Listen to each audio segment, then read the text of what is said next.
자, 그 다음 보실 내용은 우리 밸브의 종류와 특징이 되어 있습니다. 먼저 밸브, 안전 밸브의 종류 나오고 있습니다. 자, 스프링의 장력에 의해서, 스프링의 이 누르는 힘에 의해서 그 이상의 압력이 발생하게 되면 스프링을 밀고 올라와서 이렇게 빠져나가는 형태, 우리 스프링식 안전 밸브가 되겠습니다. 자, 그 다음에 파열판은 우리가 압력에 의해서 깨지는 거, 그죠? 압력에 의해서 깨지는 것을 우리 파열판, 박판, 얇은 판입니다. 안전판이라고 한다, 이렇게 되어 있죠. 자, 특징은 구조가 간단하고 취급, 점검이 용이하다. 그죠? 그 다음에 스프링식보다 방출량이 많다, 이렇게 되어 있죠. 그 다음에 한 번 사용하면 새 것과 교환해야 된다, 일회용이라는 겁니다. 일단 그런 특징 정도 좀 받으시면 되겠습니다. 그죠? 그 다음에 중추식. 그래서 무게가 있는 추를 달아서 그 추 이상의 힘이 됐을 때 분출이 되는 형태 되겠고요. 그 다음에 가용전식은 열에 의해서 녹는 것을 얘기를 합니다. 그래서 설정 온도에서 우리가 규정 온도 이상이 되면 녹아서 가스를 배출하는 것이다. 그래서 요거 온도, 아시틸렌 같은 경우는 105도 플러스 마이너스 5도입니다. 염소는 65에서 68도 이렇게 되는데, 이 아시틸렌 온도 정도는 조금 기억을 해 두시고요. 가용전식 안전 밸브의 동작 온도가 되겠습니다. 그래서 아시틸렌 같은 경우 105도 플러스 마이너스 5도시다. 자, 그 다음에 그 외에 밸브 이렇게 보시면 먼저 볼밸브는 우리가 90도 회전에 의해서 개폐를 하는 형태. 그래서 볼밸브는 보통 우리가 가스 배관이 많이 쓰입니다. 그게 뭐냐면 이제 신속 개폐가 가능하고요. 그 다음에 기밀성이 우수합니다. 기밀성이 우수하기 때문에 우리가 가스 배관에서 긴급 차단용 밸브, 그래서 볼밸브가 있고, 그 다음에 이제 소구경용으로 쓰는 것은 우리가 가정에서 쓰는 거 콕이 되겠습니다. 자, 그 다음에 글로우 밸브. 자, 글로우 밸브는 유량 제어를 목적으로 한다, 이렇게 되어 있는데, 유량 조절용 밸브입니다. 유량 조절을 하는 밸브다, 이렇게 되겠습니다. 그 다음에 슬루스 밸브는 우리가 일명 게이트 밸브, 그죠? 게이트 밸브라고도 합니다. 그럼 말 그대로 개폐용, 이렇게 되어 있죠. 이건 유로의 개폐용으로 사용되는 밸브다, 이렇게 보시면 되겠습니다. 다른 이름으로 우리 게이트 밸브라고도 한다. 그 다음에 이제 콕이 나오죠. 그래서 90도 회전하는 형태인데, 우리가 볼밸브하고 구조는 동일합니다. 그래서 가정에서 쓸 수 있는 밸브, 우리 가스 배관에 사용되어 있는 밸브, 이렇게 보시면 되겠습니다. 자, 그 다음에 이제 체크 밸브는 역류 방지 밸브, 역류를 방지하는 밸브다. 그래서 역지 밸브 내지는 역류 방지 밸브. 크게 우리가 리프트형, 스윙형, 풋형 이렇게 되어 있는데, 크게 우리 리프트와 스윙 이 두 가지를 보시면, 리프트는 아래 위로만 움직이는 것이다. 그래서 이제 수평 배관에서만 사용된다, 이런 내용입니다. 그래서 지금 리프트형이 이렇게 되어 있죠. 그래서 아래 위로 움직이는 건데, 수평 배관, 수직 배관 같으면은 뭐 좌우로 이렇게 움직여야 되니까요. 이렇게 이런 수직 배관 같은 경우는 사용을 못 한다는 겁니다. 그 다음에 스윙형은 수직, 수평 둘 다 사용할 수 있는 그런 형태다.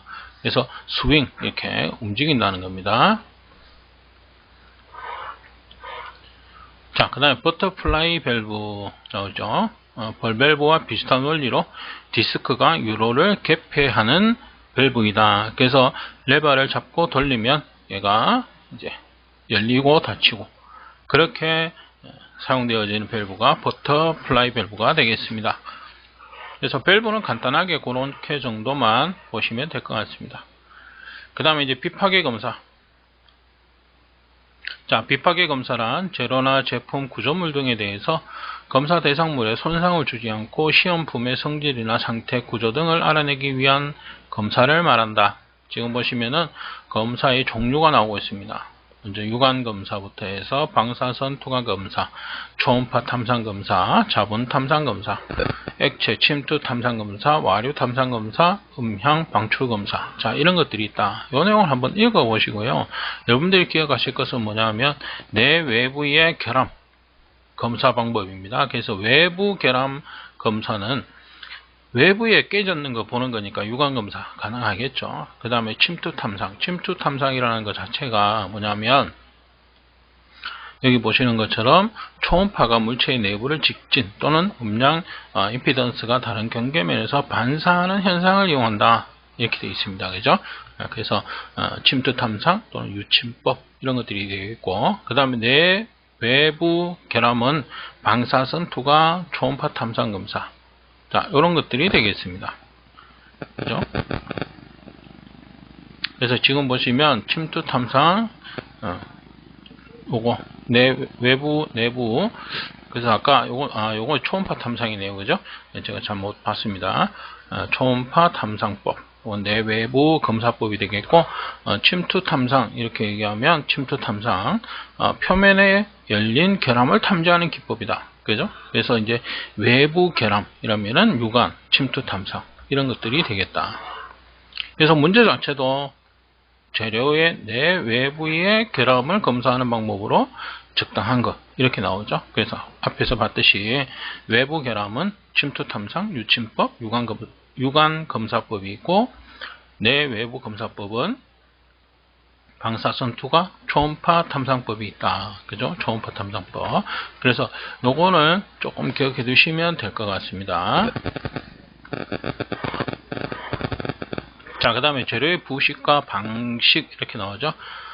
일단 재료의 부식의 원인 이런 것들이 나오는데, 기본적으로 전기화학적 작용, 우리가 전지작용을 일으켜서 표면으로부터 소모하게 현상을 얘기한다. 그래서 부식의 조건이 나옵니다. 조건이 이렇게 있고, 그 다음에 부식 방지 대책, 자, 이런 것들이 있다. 이건 참고적으로 한번 좀 읽어보시고요. 부식의 종류는 먼저 건식과 습식, 우리가 건조한 상태, 물이 있는 상태 이런 내용이죠. 부식 환경에 따라서, 그 다음에 부식 상태에 따라 우리가 전면 부식 내지는 국부 부식, 그죠? 어느 한 부분에서 발생하는 부식을 우리 국부 부식, 전체적으로 일어나는 부식, 전면 부식이 되겠습니다. 그 다음에 부식의 방지 방법, 자, 요거 체크해 두시고요. 요거 좀 외워 두셔야 됩니다. 그죠? 그래서 내식성 금속을 사용하고 부식 환경을 처리하고, 표면 처리법, 금속 재질의 개선, 전기화학적 방식법이 있다. 자, 그 다음에 전기방식법의 종류가 되겠습니다. 전기방식이라는 게 뭐냐 이러면 배관등의 외면에 전류를 유입시켜서 배관등의 전기적 부식을 방지하는 것을 말한다. 이렇게 되겠습니다. 그죠? 그래서 외부에서 전기가 이렇게 들어와서 부식이 발생하면 거기에 상응하는 전류를 흘려서 방지를 한다는 겁니다. 그래서 전기방식법의 기준이 이렇게 나오고 있는데, 이것도 체크해 두시 조금 봐두실 필요가 있다. 자, 먼저 종류가 보겠습니다. 희생양극법, 말 그대로 희생, 뭔가가 희생을 한다, 다른 게 희생을 한다, 그런 의미입니다. 그래서 양극금속과 메설배관 등의 전선으로 연결해서 양극금속과 메설배관 등 사이에 전지작용에 의해서 전기적 부식을 방지하는 방법이다. 이렇게 되어 있는데, 여기 그림에서 보시는 것처럼 마그네슘 충전재나 마그네슘 판이 있습니다. 그죠? 자, 얘가 뭡니까? 메설관의 부식을 대신한다는 겁니다. 얘가 희생을 한다는 겁니다. 이제 그런 개념으로 보시면 됩니다. 그죠? 그래서 마그네슘판 이런 것들이 대신 부식이 되는 형태로 부식을 방지하는, 배관의 부식을 방지하는 희생 양극법이다. 그 다음에 외부 전원법 이렇게 나오고 있습니다. 그죠? 그래서 토양이나 수중에 설치된 외부 전원용 전극에 접속하여 음극은 메설배관 등에 접속시켜 전기적 부식을 방지한다. 이렇게 되어 있습니다. 그래서 외부에서 전기를 가져와서 메설배관에 흐르는 전류, 거기에 상응하는 전류를 흘려서 부식을 방지한다. 이런 내용입니다. 외부 전원법. 그 다음에 배류법 나오죠. 그래서 메설배관 등의 전이가 주위의 타금속 구조물의 전이보다 높은 장소에서 메설배관 등과 주위의 타금속 구조물을 정기적으로 접속시켜 메설배관 등에 유출된 누출전류를 복귀시킴으로써 전기적 부식을 방지한다. 이렇게 되는데, 보통 배류법은 우리가 레일, 철로, 그죠? 철로, 매설되어 있는 철로, 그 위에, 땅 위에 깔려있는 철로, 이 철로 자체가 전기를 발생을 시킨다. 그래서 전기를 이제 흘렸을 때 그 전기를 다시 되돌려주는 그런 형태로 이제 사용하는 것인데, 배류법입니다. 종류로는 선택 배류법과 강제 배류법. 지금 보시면 이제 관로에 비해 레일, 이제 레일이라는 용어가 나옵니다. 그래서 철길, 레일입니다. 레일의 전압이 낮은 경우 관 외면에서 토양을 통해 레일로 되돌아가는 전식을 일으키는 전류를 선택 배류기를 통해 직접 레일로 되돌려 보내는 것이다. 그래서 레일이 이렇게 깔려 있는데 여기에서 이제 전기가 이렇게 흐른다는 거예요. 그죠? 이렇게 흐르는데 그 전류를 다시 되돌려 보내는 그런 형태로 우리가 방식화하는 것을 우리가 배류법, 그걸 직접, 그죠? 전류를 역류시키면 여기서 얘기하는 선택 배류법, 그죠? 보내는 것이고, 강제 배류법이라면은 선택 배류법과 외부 전원 방식을 합성한 것이다. 요거 기억해 두시면 됩니다. 자, 선택 배류법에 외부 전원법을 방식을 더해서 만든 방식이 우리 강제 배류법입니다.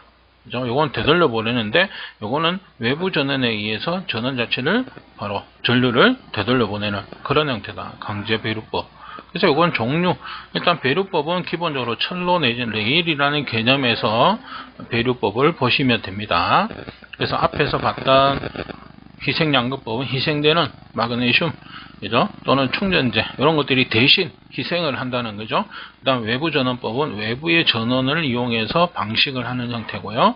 간단하게 보시면 배류법은 레일, 철로에 우리가 발생하는 전류에 상응하는 전류를 되돌려 보냄으로써 방식을 한다. 그게 종류로는 선택, 강제 이렇게 두 가지가 있는데, 강제 배류법은 지금 여기서 보시는 것처럼 외부 전원법에, 선택 배류법의 외부 전원 방식을 더한 것, 그것이 이제 강제 배류법이 되겠습니다. 그래서 지금 보시는 것처럼 문제 자체를 그대로 정의를 물어보는 그런 형태다, 이렇게 보시면 됩니다. 그래서 전기 방식법 중 가스 배관보다 저전위의 금속, 마그네슘 등 이렇게 되어 있죠. 전기적으로 접촉시킴으로써 목적하는 방식 대상 금속 자체를 음극하여 방식하는 방법이다, 이렇게 되어 있죠. 그러니까 마그네슘 금속을 부착을 한다 이러면 얘가 대신 뭡니까? 부식을 한다는 겁니다. 그게 뭐냐? 희생양극법이다. 그죠? 이 마그네슘이 대신 희생을 한다는 겁니다. 그래서 어떤 핵심되는 용어 정도 이렇게 기억을 해 두시면 충분히 푸실 수 있는 그런 문제입니다. 자, 그 다음에 전기 방식의 선택 기준 이렇게 되어 있죠. 자, 여기서는 조금 봐두실 게 뭐냐.